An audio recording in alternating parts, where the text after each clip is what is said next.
ॐ यथाग्निर्दाहिका शक्तिः रामकृष्णे स्थिता ह्या सर्वविद्यास्वरूपं तं शारदं প্রণমাম্যহম। কামারপুকুর থেকে জয়রামবাটি গ্রামে ঢোকার মুখে বাড়জ্জে পুকুর বা তাল পুকুর। জয়রামবাটির বাসিন্দারা এই পুকুরের জল রান্না ও খাওয়ার জন্য ব্যবহার করত। পুকুরটি গ্রামের দক্ষিণ প্রান্তে। 10-11 বছরের বালিকা সারদা তার মা শ্যামাসুন্দরীর সঙ্গে সেখানে স্নান করতে যেত।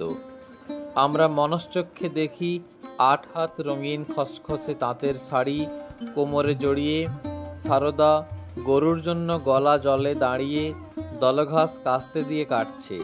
তার মা তাকে পিতলের কলস উপর করে সাঁতার শেখাচ্ছেন। সারদা পা ঝাঁপিয়ে সাঁতরাচ্ছে। তারপর স্নান সেরে কলসে জল ভরে কাঁকে করে বাড়িতে ফিরছে। সরল অকৃত্রিম পল্লীবালা সারদার এই দৃশ্যগুলি আমাদের মুগ্ধ করে।